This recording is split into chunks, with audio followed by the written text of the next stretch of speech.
তোমরা যারা দশম শ্রেণীর ছাত্রছাত্রী তাদের জন্য আজকের এই বিশেষ ভিডিও খুবই গুরুত্বপূর্ণ, কারণ এই ভিডিওতে তোমরা পেয়ে যাবে ইতিহাসের পার্ট 7 এর মডেল অ্যাক্টিভিটি টাস্ক, অর্থাৎ অক্টোবর মাসে যে প্রশ্ন তোমরা স্কুল থেকে পেয়েছো সেই প্রশ্নের সমাধান। ভিডিওটি শেষ পর্যন্ত দেখো এবং চ্যানেলে নতুন হলে অবশ্যই চ্যানেলটিকে সাবস্ক্রাইব করো। 1 নম্বরে বলা হয়েছে ক স্তম্ভের সঙ্গে খ স্তম্ভ মেলাও। ক স্তম্ভে কিছু প্রতিষ্ঠানের নাম দেওয়া রয়েছে এবং খ স্তম্ভে কিছু খ্রিস্টাব্দ দেওয়া রয়েছে। তো এই দুটো স্তম্ভকে তোমাদের মিলিয়ে লিখতে হবে। তো দেখে নাও কিভাবে লিখবে।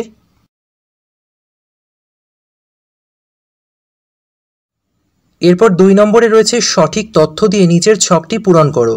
তোমরা তোমাদের প্রশ্নপত্র দেখবে একটি ছক দেওয়া রয়েছে যেখানে কিছু প্রতিষ্ঠানের নাম বলে দেওয়া হয়েছে, সেটির প্রতিষ্ঠাতা এবং প্রতিষ্ঠার উদ্দেশ্য তোমাদের লিখতে হবে। প্রথমে দেখো রয়েছে বেঙ্গল টেকনিক্যাল ইনস্টিটিউট, প্রতিষ্ঠাতা হবে তারকনাথ পালিত, প্রতিষ্ঠার উদ্দেশ্য বাংলায় কারিগরি শিক্ষার বিকাশ। এরপর আছে বসু বিজ্ঞান মন্দির, প্রতিষ্ঠাতা হবে বিজ্ঞানী জগদীশচন্দ্র বসু, প্রতিষ্ঠার উদ্দেশ্য হল বিজ্ঞানের অগ্রগতি ও জ্ঞানের প্রসার ঘটানো এবং বিজ্ঞানের আবিষ্কারের সুফল সকলের মধ্যে ছড়িয়ে দেওয়া। এরপর আছে Indian association for the cultivation of science, প্রতিষ্ঠাতা হবে মহেন্দ্রলাল সরকার, প্রতিষ্ঠার উদ্দেশ্য বিজ্ঞানকে সাধারণ মানুষের মধ্যে জনপ্রিয় করে তোলা এবং বৈজ্ঞানিক গবেষণার মান উন্নত করা। এরপর আছে জাতীয় শিক্ষা পরিষদ, এর প্রতিষ্ঠাতা সত্যেন্দ্রনাথ ঠাকুর, প্রতিষ্ঠার উদ্দেশ্য স্বদেশী ধাঁচে শিক্ষা ব্যবস্থা গড়ে তোলা এবং বাংলা ভাষার মাধ্যমে শিক্ষা দান করা, এছাড়া বিজ্ঞান ও কারিগরি শিক্ষার প্রসার ঘটানো। এরপর 3 নম্বরে বলা হয়েছে 2টি বা 3টি বাক্যে উত্তর দাও। প্রথম প্রশ্নে রয়েছে উপেন্দ্র কিশোর রায়চৌধুরী কেন স্মরণীয়? বাংলা তথা সমগ্র ভারতে প্রকাশনার জগতে একটি অবিস্মরণীয় নাম উপেন্দ্র কিশোর রায়চৌধুরী। তিনি 1895 খ্রিস্টাব্দে ইউ রয় অ্যান্ড সন্স নামে একটি ছাপাখানার প্রতিষ্ঠা করেন। প্রথমে তিনি কাঠের ব্লক তৈরি করে ছেলেদের রামায়ণ গ্রন্থটি প্রকাশ করেন। পরবর্তীকালে অভিজ্ঞতা সঞ্চয় করে তিনি ব্লক তৈরির একটি ব্যবসা শুরু করেন। বাংলায় হাফটন এবং রঙিন ব্লকের সূচনা তিনি করেছিলেন। প্রাথমিকভাবে হাফটন তৈরির ছাপাখানা হিসেবে ইউ রয় অ্যান্ড সন্স শুরু হলেও শীঘ্রই তা একটি বিখ্যাত প্রকাশনা সংস্থা হয়ে ওঠে। এখান থেকেই উপেন্দ্র কিশোরের লেখা টুনটুনির বই, গুপি গাইন বাঘা বাইন ইত্যাদি প্রকাশিত হয়। এই কারণেই উপেন্দ্র কিশোর রায়চৌধুরী স্মরণীয় হয়ে আছে। পরের প্রশ্নে বলা হয়েছে কাকে বাংলা মুদ্রণ শিল্পের জনক বলা হয় এবং কেন?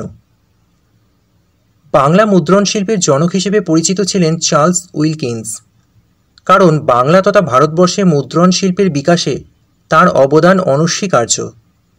তিনিই ছিলেন বাংলা মুভেবল টাইপ বা সচল হরফের আবিষ্কর্তা। তিনি 1878 খ্রিস্টাব্দে হুগলি জেলার চুঁচুড়ায় একটি ছাপাখানা নির্মাণ করেন। সেখানেই তিনি হ্যাল হেডের লেখা বইটি বাংলায় ছাপার জন্য বাংলা অক্ষরের নকশা তৈরি করেছিলেন। এভাবে বাংলা মুদ্রণ শিল্পের বিকাশে তিনি নিজের অবদান রেখেছেন বলে তাকে বাংলা মুদ্রণ শিল্পের জনক বলা হয়। 4 নম্বরে বলা হয়েছে 7-8টি বাক্যে উত্তর দাও। ছাপা বইয়ের সঙ্গে শিক্ষা বিস্তারের সম্পর্ক আলোচনা করো। ছাপাখানার সঙ্গে শিক্ষা বিস্তারের সম্পর্ক ওতপ্রোতভাবে জড়িত। 19 শতক থেকেই বাংলায় বই ছাপা শুরু হয়। আবার এই সময় বাংলার বিভিন্ন স্থানে স্থাপিত হয় শত শত স্কুল। ফলে ছাপা বই শিক্ষা বিস্তারের অন্যতম মাধ্যম হয়ে ওঠে। আগে পুঁথির মাধ্যমে শিক্ষা বিস্তার ঘটত, ফলে শিক্ষা অল্প সংখ্যক মানুষের মধ্যে সীমাবদ্ধ ছিল।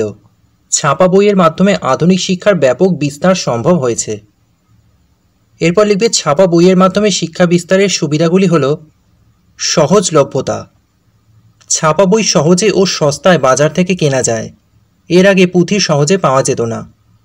লেখার স্পষ্টতা, ছাপা বইয়ের লেখা স্পষ্ট হওয়ায় ছাত্রছাত্রী সঠিকভাবে লিখতে ও পড়তে পারে, এর আগে শুনে বা হাতের লেখা দেখে পড়তে হতো।